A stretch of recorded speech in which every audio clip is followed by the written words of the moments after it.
తెలంగాణ రాష్ట్రం ఎంతో మంది అమరవీరుల త్యాగాలు, ఉద్యమకారుల పోరాటాల ఫలితంగా ఆవిర్భవించిందని, రాష్ట్ర ప్రజల ఆకాంక్షలకు అనుగుణంగా తెలంగాణను అన్ని రంగాల్లో అభివృద్ధి పథంలో నడిపించేందుకు కాంగ్రెస్ ప్రభుత్వం కృషి చేస్తుందని ఎమ్మెల్యే గండ్ర సత్యనారాయణరావు అన్నారు.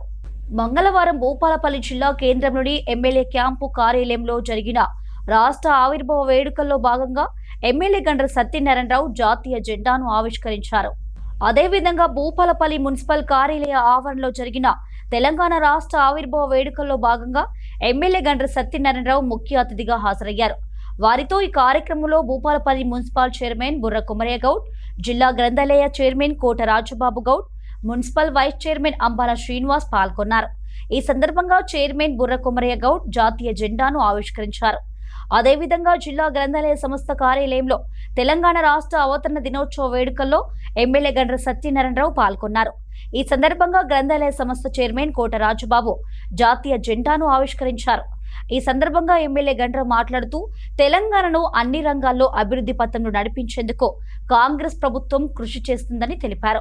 ముఖ్యమంత్రి రేవంత్ రెడ్డి నాయకత్వంలో పేద ప్రజల సంక్షేమం, రైతుల అభ్యున్నతి, యువత, ఉపాధి, మహిళా సాధికారత లక్ష్యాలుగా ప్రభుత్వం ముందుకు సాగుతుందని పేర్కొన్నారు. తెలంగాణ రాష్ట్రం మరింత అభివృద్ధి చెంది దేశంలో ఆదర్శ రాష్ట్రంగా నిలవాలని ఆకాంక్షిస్తూ రాష్ట్ర అవతరణ దినోత్సవ శుభాకాంక్షలు తెలిపారు. ఆవిర్భావ దినోత్సవం సందర్భంగా ఘనంగా ఈరోజు జెండా ఆవిష్కరణ చేసుకొని సంక్షేమ పథకాలు ప్రజలకు అందే విధంగా ఈ యొక్క 2.5 లక్షల ఇండ్లను నిరుపేదలకు ఈరోజు లాంచింగ్ చేయడం జరుగుతుంది. నియోజకవర్గానికి 2000 ఇండ్ల చొప్పున. అదేవిధంగా పేదవానికి స్వంతింటి కళ నెరవేర్చాలనే ఒక ఉద్దేశంతో రాష్ట్ర గౌరవ ముఖ్యమంత్రి గారు రేవంత్ రెడ్డి గారి నాయకత్వంలో మంత్రివర్గం 2 లక్షల పెన్షన్లను కూడా పేదలకు, ఏదైతే వృద్ధులకు పెన్షన్లు కూడా ఇచ్చే కార్యక్రమం కూడా ఈ ప్రభుత్వం తీసుకుంటుంది.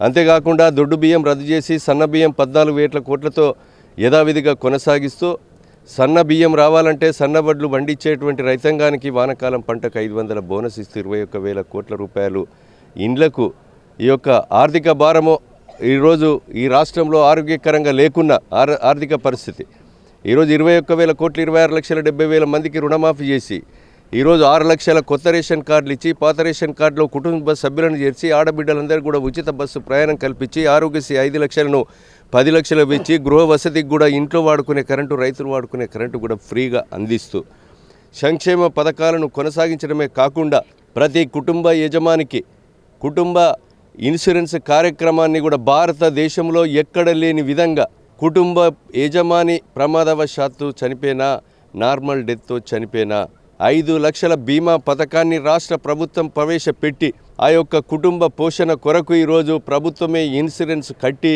ఈరోజు పోషణకర్త కొరకు, ఆ కుటుంబం కొరకు అండగా ఉండేటువంటి ఏకైక ప్రభుత్వం ఈ రాష్ట్ర దేశంలో తెలంగాణ రాష్ట్ర ప్రభుత్వం.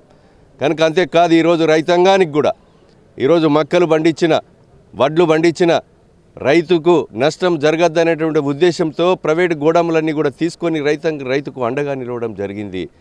ఈరోజు ప్రతిపక్షాలు గొంతెత్తి విమర్శిస్తున్నారు. ఆ విమర్శలో అర్థం లేదు. వాళ్ళు పాలన చేసినప్పుడు ప్రజలను విస్మరించి, సంక్షేమ పథకాలను విస్మరించి ఈరోజు అనేకటువంటి అక్రమాలకు గురే ఈరోజు వాళ్ళ యొక్క అమలు తీరును కూడా మరొకసారి ఆలోచన చేయాలి.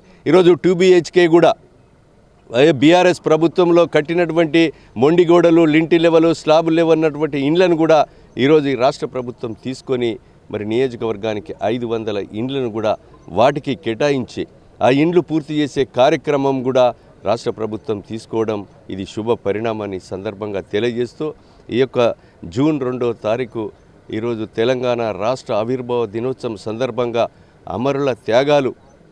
అమరుల త్యాగాలను గుర్తు చేసుకొని వాళ్ళ ఆశయాలను కొనసాగించేటువంటి దిశలో ఈ రాష్ట్ర ప్రభుత్వం ముందడుగు వేస్తుంది. శ్రీమతి సోనియా గాంధీ వారి యొక్క సాధన కొరకు వారి యొక్క పెట్టినటువంటి సిద్ధాంతాలు, ఆశయాలను అమలు చేసే దిశలో కొనసాగుతుంది ప్రభుత్వం అని తెలియజేస్తుంది.